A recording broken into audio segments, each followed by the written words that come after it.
Welcome back, Proppers. Today I'm making my favorite one-day pizza recipe. Right now I'm preheating the oven on broil just to heat up my special pizza pan. Unfortunately, I've already prepared the dough before I started this particular video, so I'll just have to describe that to you. What I've used to create the dough was 2 cups or 11 ounces of 00 flour. I'm using King Arthur's pizza flour. So to the flour I add 3/4 cups of room temperature water with a 1/2 teaspoon of yeast. I also add a little bit of honey to help the yeast rise.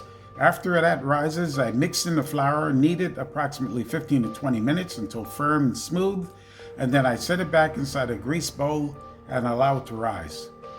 After thoroughly cleaning the surface that I'm going to make the pizza on, I use a little bit of alcohol to make sure it's germ-free. Then I spread a little bit of flour down on the surface to keep the dough from sticking. The dough is dumped on top of the flour and I can start the stretching process. You're not going to see any special pizza flipping, so don't get yourself too excited. So before I start stretching the dough, I utilize some of the excess flour and put it along the top. I start from the center of the dough and start pushing it as well as the air toward the outer edges.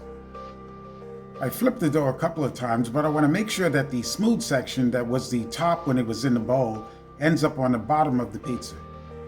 You want to be very careful during the stretching because you don't want to thin it out to the point where you make holes in the dough because it's very hard to repair them. My technique, I have 2 pizza pans. I have a large heavy cast iron pan that's in there, as well as my tin pan that I had in there warming up as well. That's the one that I'm actually start preparing the pizza on. The pizza is transferred onto my tin pan and I use my hands to sort of stretch out the outer edges. On those outer edges, I spray a little Pam olive oil to help with the browning. I'll be using Classico traditional pizza sauce. I put a liberal amount in the center and then slowly spread it out to the outer edges. You don't want to use too much sauce because it'll end up sogging up your pizza, especially since I'm going to take a less traditional route and use a high moisture mozzarella. It's better to use a low moisture mozzarella so it doesn't end up having a lot of water on the surface. But I really love this high moisture mozzarella, and so I created my own little strange technique to keep the water down. But when you see that technique, don't judge me. It works for me. I use a liberal amount of mozzarella cheese before I start laying down the pepperoni, which I'll also use quite a bit.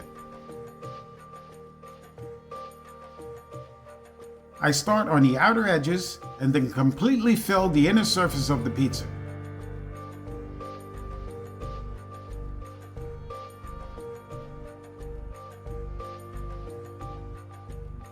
One thing I don't want to forget, which I did once before, is I want to take the oven off broil and put it on convection bake, 550 degrees.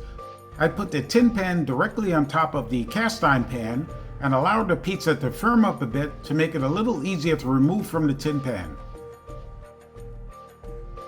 Then I carefully remove the pizza from the tin pan and place it directly on the preheated cast iron pan.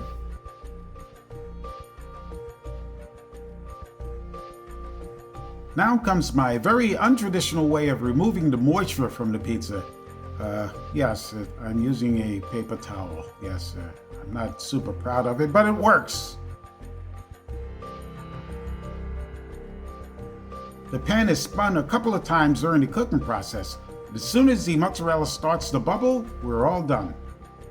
I quickly and easily transfer the pizza back onto the tin pan.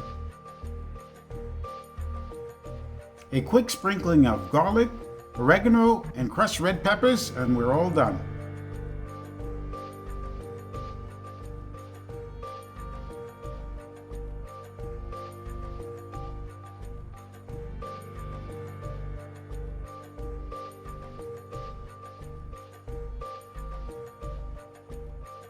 Well, maybe not all done. Now comes the yum yum, eat it up. Thanks for watching. I really appreciate your support. Don't forget to like, share, comment, and subscribe to the channel.